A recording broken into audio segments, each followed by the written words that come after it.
قولي أعوذ بالله السميع العليم من الشيطان الرجيم من همزه ونفخه ونفسه يا أيها الذين آمنوا كلوا من طيبات ما رزقناكم واشكروا لله إن كنتم إياه تعبدون۔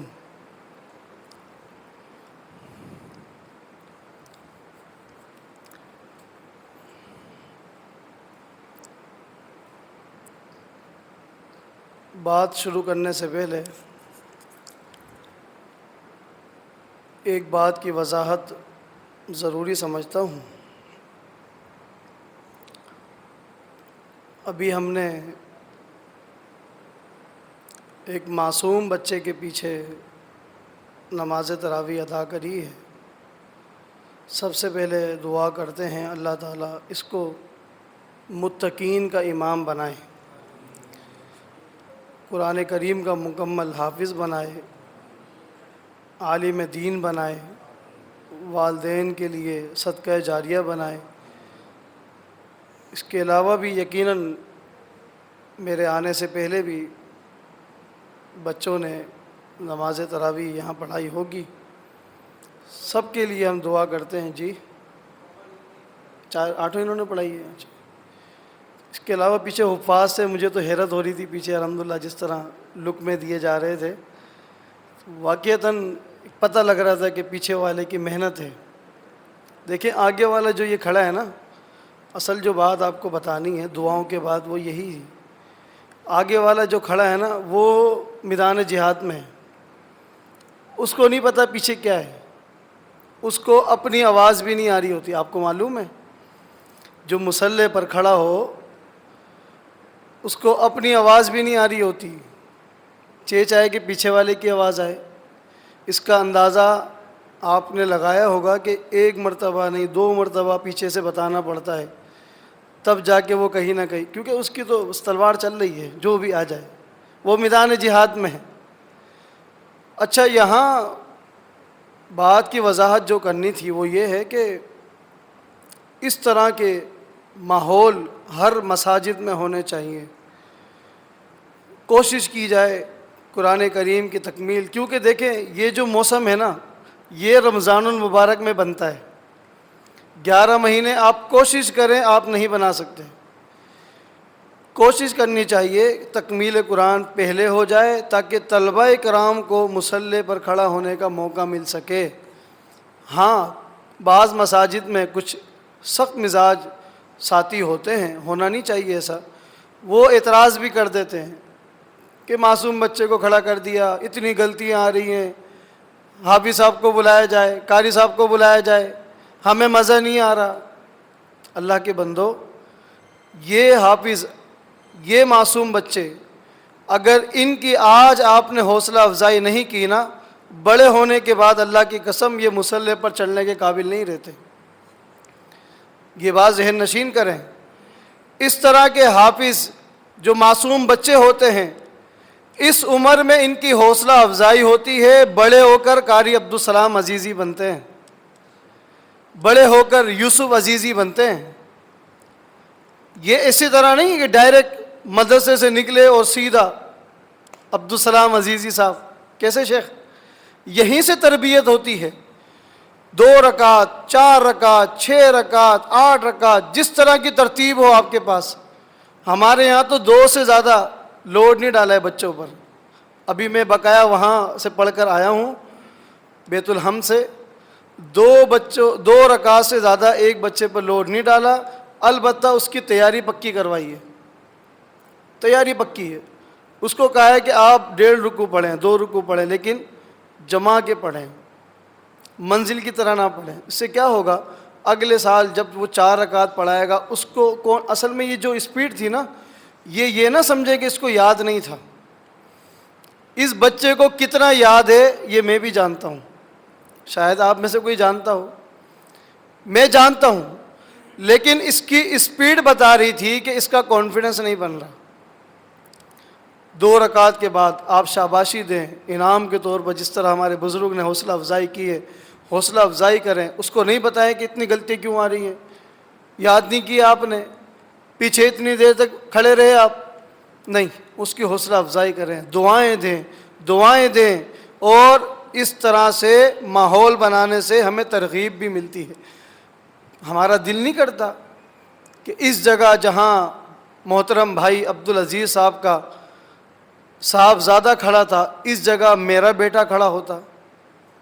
ہمارا دل نہیں کرتا؟ کون آپ میں سے ہے جس کا دل نہیں کرتا کہ اس جگہ پہ میرا بیٹا ہو، میرا بیٹا مصلی پہ ہوتا اور ہم لوگ پیچھے کھڑے ہو کے نماز پڑھ لے ہوتے؟ سب کا دل کرتا ہے، لیکن خالی دل کرنے سے کام ہو نہیں جاتا، اس کے لیے محنت ہے، تک و دو ہے، مشقت ہے، تکالیف بھی ہو سکتا ہے والدین کو برداشت کرنی پڑے۔ دین اسلام کی تعلیم ایسے نہیں مل جاتی گھر بیٹھے، جس طرح آج ہمارے ہاں کا ماحول ہے کہ قاری صاحب قرآن پڑھانے کے لیے گھر آئیں گے، اسکول پڑھنے کے لیے بچہ اسکول جائے گا، دنیاوی تعلیم کے لیے جائے گا، دین کی تعلیم کے لیے مولوی آئے گا۔ اللہ کی قسم اگر ہم نے یہ انصاف کیا نا قرآن کریم کے ساتھ، ہمارے بچے کبھی بھی دین اسلام کے عالم، معلم، استاذ، امام، مجاہد کبھی نہیں بن سکتے۔ یہ تبھی ہوگا تب جب ہم قربانیاں دیں گے، ان کو صبح لے کر جائیں، شام کو لے کر آئیں، ان کا لنچ دینے جائیں، پتہ چلے گا کہ اسلام کی تعلیم ہوتی کیا ہے۔ سارے طلباء کے ساتھ بیٹھ کر چٹائیوں پر تعلیم حاصل کرنی پڑتی ہے۔ اللہ تعالیٰ سے دعا کریں، اللہ تعالیٰ ان معصوم بچوں کو ان کے والدین کے لیے آنکھوں کی ٹھنڈک بنا دے، راحت بنا دے، نجات کا ذریعہ بنا دے۔ یقیناً بڑی خوشی ہوتی ہے اور دل سے دعائیں نکلتی ہیں۔ اللہ تعالیٰ ان کو سلامت رکھے، اللہ تعالیٰ ان کو متقین کا امام بنائے، مساجد کا امام بنائے۔ سب سے بڑھ کر دعا دیکھیں، اللہ تعالیٰ کے لیے کوئی مشکل نہیں ہے، کوئی مشکل نہیں ہے کام۔ اللہ تعالیٰ ان معصوم بچوں کو حرمین کا امام بنا دے، اللہ کے لیے کیا مشکل ہے؟ کس کی دعا اللہ تعالیٰ قبول کر لے۔ بہرحال یہ کچھ باتیں تھیں جو ضروری سمجھی۔ میں چونکہ کل آپ کے ہاں غالباً تکمیل ہوئی ہے، تو بڑا آپ نے الحمدللہ سفر کیا ہوگا، گھنٹہ، 1.5 گھنٹے، 2 گھنٹے ڈاکٹر صاحب کے ساتھ۔ اللہ تعالیٰ ان کی جہود میں بھی برکت عطا فرمائے۔ ہمارے حافظ صاحب جن کی کل تکمیل ہوئی ہے، اللہ تعالیٰ ان کا پڑھنا بھی اپنی بارگاہ میں قبول فرمائے، ان کے والدین کے لیے صدقہ جاریہ بنائے۔ صرف ایک حدیث مختصر صحیح بخاری کے حوالے سے آپ کے سامنے رکھ کر اجازت چاہوں گا۔ نبی علیہ الصلوۃ والسلام کے پاس ایک لاڈلے صحابی ہیں، سیدنا سعد بن ابی وقاص رضی اللہ عنہ، ایک دن تشریف لاتے ہیں اور آ کر عرض کرتے ہیں، اللہ کے رسول صلی اللہ علیہ وسلم ادعو اللہ ان یجعلنی مستجاب الدعوات، آپ اللہ سے میرے لیے دعا کر دیں اللہ تعالیٰ مجھے مستجاب الدعوات بنا دے۔ آپ کو معلوم ہے مستجاب الدعوات کسے کہتے ہیں؟ مستجاب الدعوات اس خوش نصیب کو کہتے ہیں جو اللہ تعالیٰ کے سامنے ہاتھ اٹھائے دعا کے لیے یا بد دعا کے لیے، اللہ تعالیٰ اس کی دعا کو یا بد دعا کو رد کرتا ہی نہیں ہے۔ جب بھی ہاتھ اٹھائے اللہ تعالیٰ قبول فرما لیتا ہے۔ اس کو کہتے ہیں مستجاب الدعوات۔ ہر ایک کی ہم میں سے خواہش ہوگی کہ اللہ تعالیٰ ہماری دعائیں قبول کر لے۔ یقیناً شکوے شکایت بھی ہوں گے کہ ہم لوگ ہر وقت، پورا رمضان گزر جاتا ہے، سحری کے وقت، افطاری کے وقت، قیام اللیل کے بعد، تہجد سے پہلے، رات کے آخری پہر، ہر وقت ہم دعائیں مانگتے ہیں، علماء سے کرواتے ہیں، ہمارے مسائل حل نہیں ہوتے۔ مستجاب الدعوات اگر ہم بن جائیں تو کیا ہی بات ہو جائے۔ نبی علیہ الصلوۃ والسلام کے پاس یہی درخواست لے کر آتے ہیں۔ اللہ کے رسول صلی اللہ علیہ وسلم یقیناً اگر چاہتے اللہ تعالیٰ سے دعا کر دیتے، اللہ تعالیٰ ان کو مستجاب الدعوات بنا دیتا، لیکن اللہ کے پیغمبر صلی اللہ علیہ وسلم نے ایسا نہیں کیا، بلکہ سعد بن ابی وقاص کو ایک نسخہ بتا دیا۔ اللہ اکبر، دعا کر دیتے ہمارے مسائل کیسے حل ہوتے؟ یہ نسخہ ہے، قیامت تک کے لیے یہ نسخہ جاری ہے۔ جو شخص بھی دنیا کا اس نسخے پہ عمل کر لے، اللہ کے پیغمبر فرماتے ہیں تکن مستجاب الدعوات، وہ مستجاب الدعوات بن جائے گا۔ آپ کو چاہیے نسخہ؟ کس کس کو نہیں چاہیے؟ سب کو چاہیے نسخہ، فری میں چاہیے، چلے فری میں دیتے، فری میں نسخہ۔ نبی علیہ الصلوۃ والسلام فرماتے ہیں سعد ایک کام آپ کر لو، اللہ تعالیٰ آپ کو مستجاب الدعوات بنا دے گا، اس کام کے بعد جو دعا کرو اللہ تعالیٰ کبھی رد کرے گا ہی نہیں۔ کیا کام ہے؟ اطم مطعمک، جب بھی لقمہ اپنے منہ میں ڈالو وہ حلال کھاؤ۔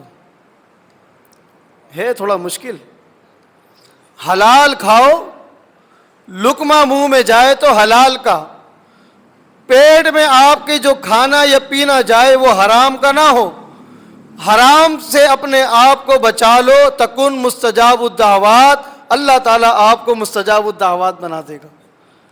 عزیز دوستو، بھائیو، بزرگوں، معتکفین، میری مائیں بہنیں، حلال کمائی میں برکت بھی ہے، رزق حلال کے لیے یقیناً مشقتیں ہیں، تک و دو ہیں، اور بعض دفعہ آج جس طرح سے ہم دور سے گزر رہے ہیں اس معاشی بحران سے ممکن ہے انسان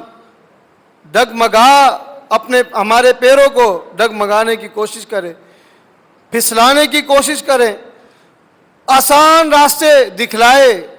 آپ نے دیکھا ہوگا سوشل میڈیا کا، مجھ سے زیادہ یقیناً آپ ساتھیوں کا وابستہ ہے، تعلق ہے، کس طرح سے ڈکیتیاں عام ہیں۔ چند ٹکوں کے موبائل کے لیے، چند ٹکوں کے لیے، پیسوں کے لیے انسان کی جان کس طرح انسانی خون پانی کی طرح بہایا جا رہا ہے۔ افطاری کا وقت ہے، کوئی ان کو پرواہ نہیں، چہرے پر کوئی پریشانی کے آثار نہیں لگتے، مسکراہٹیں ہیں، لیکن اللہ کی قسم ہے ان لوگوں سے اگر آپ پوچھیں ان کی زندگی میں سکون نہیں ہوگا، کیونکہ حرام ہے ہی ایسی بلا۔ چلو ہم تو دنیا دار نہیں، ہم تو آخرت کی بات کرتے ہیں نا، چھوڑ دے دنیا کو، یہ تو گزر جانی ہے، آخرت کی بات کریں۔ نبی علیہ الصلوۃ والسلام فرماتے ہیں، اللہ اکبر، عبداللہ بن عمر رضی اللہ عنہ حدیث کے راوی ہیں، ایک دن صحابہ کرام کو، تابعین کو ایک حدیث سناتے ہیں، اور حدیث سنانے کے بعد اپنے دونوں کانوں میں انگلیاں ڈال دیتے ہیں، جس طرح مؤذن اذان دیتا ہے نا، کانوں میں انگلیاں ڈال دیتے ہیں، اور فرماتے ہیں کہ اگر میں نے یہ حدیث اللہ کے پیغمبر صلی اللہ علیہ وسلم سے من وعن جس طرح ابھی سنائی ہے میں نے نہ سنی ہو، اللہ تعالیٰ میرے کانوں کو بہرا کر دے۔ یعنی حدیث کی اہمیت کو واضح کرنے کے لیے یوں فرماتے ہیں، اگر میں نے اسی طرح نہ سنی ہو اللہ تعالیٰ مجھے بہرا کر دے۔ حدیث بڑی مشہور ہے، نبی علیہ السلام فرماتے ہیں، من اشتری ثوبا بعشرۃ دراہم، اگر کوئی شخص 10 درہم کا، 10 روپے کا ایک سوٹ خرید کرتا ہے، لباس جوڑا خریدتا ہے، اور وفیہ درہم من حرام، ان 10 میں سے 1 درہم 1 روپیہ حرام کا ہوتا ہے، 9 حلال کے ہیں، 1 حرام کا ہے، اس کا نقصان کیا ہوگا؟ اللہ کے پیغمبر فرماتے ہیں، لم یقبل اللہ ما دام علیہ، وفی روایت لم یقبل اللہ له صلاۃ ما دام علیہ، جب تک وہ لباس اس کا جسم پہ ہے اللہ تعالیٰ اس کی کسی بھی نیکی کو قبول نہیں کرتا۔ کتنا بڑا نقصان ہے، صرف 1 روپیہ، 1000 کا، 2000 کا، 3000 کا ہم نے ایک لباس خریدا، زیب تن کیا، جب تک وہ ہمارے جسم پر لگا ہوا ہے، اگر 1 روپیہ بھی اس میں حرام کا ہے اللہ تعالیٰ ہماری کسی عبادت کو قبول نہیں کرے۔ پڑھتے رہے نمازیں، رکھتے رہے روزے، کرتے رہے قیام اللیل، کرتے رہے قرآن کریم کی تلاوت، دیتے رہے صدقات خیرات، بلکہ اللہ کے پیغمبر صلی اللہ علیہ وسلم ایک حدیث میں فرماتے ہیں، ایسے شخص کو دیکھ کر رش نہ کیا کرو جس کی کمائی میں تمیز نہ ہو، تمیز نہ ہو، سود والا کام بھی ہو، حلال والا کام بھی ہو، سب کچھ چل رہا ہے، جائز بھی ہے، ناجائز بھی ہے، شرک بھی ہے، جھوٹ بھی ہے، سچ بھی ہے، دھوکہ فراڈ بھی ہے، لین دین میں، معاملات میں اچھے پیسے بھی ہیں، برے پیسے بھی ہیں، تمیز نہیں ہے۔ تمیز ختم ہو گیا، جائز طریقے سے آ جائے، ناجائز طریقے سے آ جائے، ویسے آ جائیں، چائے کے ذریعے آ جائیں، کہتے ہیں چائے کے پیسے دے دیں، کچھ نہیں تو چائے کے لیے دے دیں۔ نبی علیہ السلام فرماتے ہیں ایسے شخص کی کمائی کو دیکھ کر، ایسے شخص کی گاڑیوں کو دیکھ کر، بنگلوں کو دیکھ کر، دکانوں کو دیکھ کر، بلڈنگوں کو دیکھ کر، بنگلوں کو دیکھ کر کبھی رش نہیں کرنا، کیونکہ اسلام نے رش کو جائز کیا ہے۔ رش یہ ہے کہ یہ اللہ جس طرح اس کو دیا ہے مجھے بھی دے دے، یہ رشک ہے، گلد ہے۔ ہاں حسد حرام ہے، اس کے پاس کیوں آ گیا، اسی کو دینا تھا، مجھے کیوں نہیں ملا، یہ حرام ہے۔ رش جائز ہے۔ کیوں رش نہیں کرنا؟ فرمایا کہ جب تک وہ اللہ کے راستے میں ان مال میں سے خرچ کرتا رہتا ہے، اللہ تعالیٰ اس کا وہ خرچ کرنا اپنی بارگاہ میں قبول ہی نہیں کرتا۔ دیکھا نا آپ نے 10-10 لاکھ کی قربانیاں ہو رہی ہیں، سارے 10 دن کے بھی اعتکاف کا خرچہ میری طرف سے۔ آج 5,000 لوگوں کی سحری کا انتظام ہے، نہیں پوچھا ہم نے، انتظامیہ بھی توجہ کرے مساجد کی، نہیں پوچھتے حضرت آپ کی کمائی کیا ہے، آپ کا کاروبار کیا ہے، آپ کا کام سودی لین دین تو نہیں ہے، رشوت والا کام تو نہیں ہے، آپ کی کمائی میں حرام کی امیجز تو نہیں ہے۔ اسی کمائی سے معتکفین کھائیں گے پیئیں گے، ان کی عبادت کا بھی بیڑا گرک۔ یہ ایک حدیث تھی، اتم مطعمک، ساتھ کمائی حلال کر لو، تکن مستجاب الدعوات، پیٹ میں جو کھانا جائے لقمہ جائے حلال کا ہو، اس کے بعد جو اللہ سے دعا کرو یا بد دعا کرو، اللہ تعالیٰ تمہاری نہ دعا کو رد کرے گا نہ بد دعا کو رد کرے گا۔ اللہ تعالیٰ ہمیں بھی رزق حلال کی توفیق عطا فرمائے، حرام کی امیجز سے، ملاوٹ سے، حرام کے ذرے سے بھی اللہ تعالیٰ ہم سب کو محفوظ فرمائے۔ اقول قولی ھذا استغفر اللہ لی ولکم وآخر دعوانا الحمد للہ رب العالمین۔